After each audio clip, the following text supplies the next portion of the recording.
Hey, this is Life with Shauna Renee here, back with another video. Like, comment, and subscribe to my channel. This video is about drama with my baby daddy. Let's watch the video. Gee, I do not understand why motherfuckers be feeling so entitled. Like, so entitled. Like, let me tell y'all right now, bro. Let me tell y'all. And if you're a mom, single mom, any kind of mom that be having sperm donor issues, please let me know. And yes, I'm calling him a sperm donor because that is not my baby daddy. That is not my child's father. He's a sperm donor, and that's it.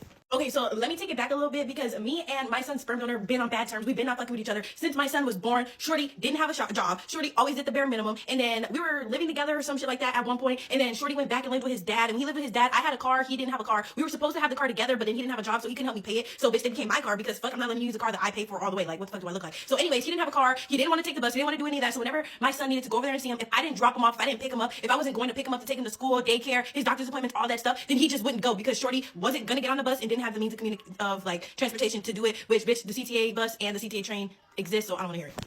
But yeah, like when you have a kid with somebody and you guys are co-parenting and you're no longer together, Shorty, like it's both parties' responsibility to take care of the child. And I was no longer willing to do his half too. It was already enough trying to do my own half and keep my own things going at my own apartment. And now you're telling me that I have to drop him off and do all this extra shit when he's over there and he's not even here in my care. Like, I might as well just keep him full time. Like, literally, like, y'all feel what I mean? Like, what the fuck? And honestly, it was so much other shit and so much deeper shit to like this whole situation, but it's just not even relevant. I'm gonna just say it was relevant. So yeah, like like I said, I was not willing to do that anymore. But anyway, so fast forward to around August, which was my son's birthday. His birthday was August 25th, and like 2 weeks before August 25th, me and my son's sperm donor, we were already bumping heads. We were already at it because just a few months prior to that, like a few months prior to that, I had got a new nigga. I had started talking to somebody very seriously. Like I let him know and all this shit. Like I still talk to this man very seriously to this day. That's my man, But he, the sperm donor, felt some type of way about that, and shit just got weird after that. Y'all know how niggas be. And then not only was shit weird because like me having a man and all that shit, but then he was also mad because like I said, I wasn't willing to get dragged through the mud anymore. I wasn't willing to do everything. So like when he wanted to see Malachi, I would tell him, yeah, but he needs to come get him. You can come get him. We can meet halfway. Figure it out. Like that's fine, but I'm not dropping him all the way off over there anymore. I'm not doing all that shit anymore. Like you need to figure it out because I am not the only parent. It's not just my responsibility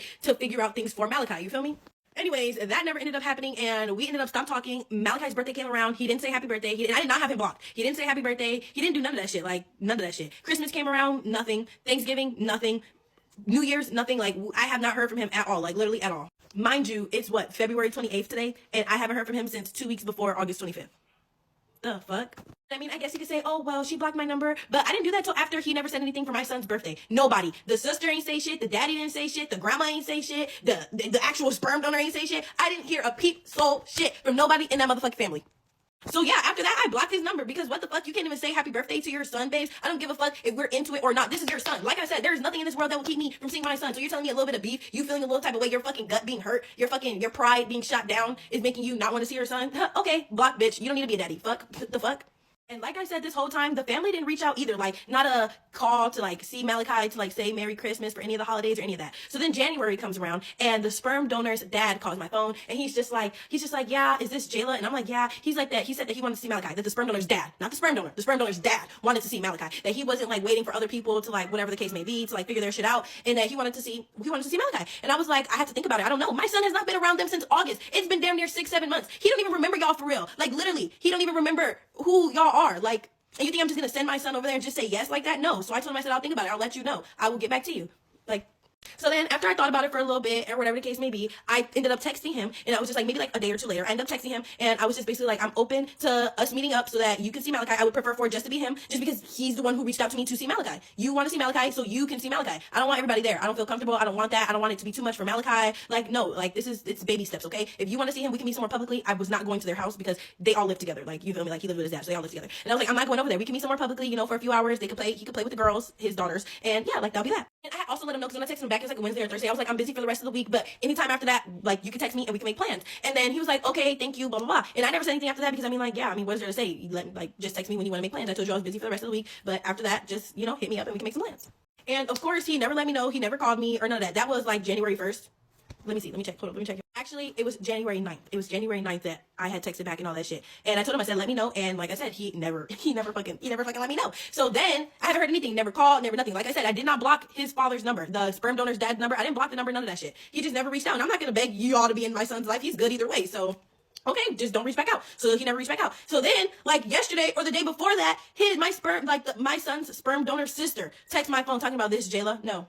It's not. I didn't respond. I didn't say anything. Because at this point, it's like, I'm not like everybody. And it's crazy because everybody but the sperm donor is reaching out. Like, get the fuck out of here. Like, get the fuck, like, literally, if it's that deep, then y'all can take me to court to see him. Like, if y'all really want to be in his life and you really give a fuck, especially considering you haven't been in his life for the last 6 to 7 months, okay? If you want to be in his life that bad, then you'll take the time to take me to court. Am I wrong? I'm not. It's not like I'm keeping him away. I just said you need to go to court. And it's not like everything I just listed wasn't valid. Like, I'm not just going to send my son anywhere. I gave the option to meet publicly, and he didn't want to. Well, at least the sperm donor's dad didn't want to. And not even just that, but it wasn't even the sperm donor who reached out. So of course I don't want you to see my kid, because you're not even the one who reached out. You don't even want to see your own kid. Your dad reached out, not you. Like, what the fuck? Like, if y'all really care about him, then you will take me to court to see him, especially because it'll be court ordered. No if, but shit, no figuring out the schedule, no none of that. You provide for him these days, I provide for him these days. Until it is set in stone of that, then that's it, bro. Because I'm not about to keep, like, y'all, that shit was stressful. That shit, like, I've turned a page in my life that I don't want to go back to, unless it'll be simple. And that's the court giving an exact schedule type shit. And if it's not that, then I don't feel like I'm wrong, because I'm not about to confuse my son. I'm not about to do too much. I'm not about to cause unwanted trauma upon him. You feel me? Like, no, like, he's not about to be another black boy statistic. Like, me and his sperm donor aren't even together. So it's like, that's already a statistic. He's not about to be all fucked up and shit. Like, go on with that shit, G. Go. You made the right decision for your son. I hope people are taking a look at what you're doing, because you don't want your child to be just like everybody else out here having the hardest time. Not some boys, they don't know who their fathers are, and they act out and they don't do the right thing, and it's just, he needs all the support he can get. And y'all like this video, comment below. What's your thoughts? This is Life with Shauna Renee, and I'm out. Bye.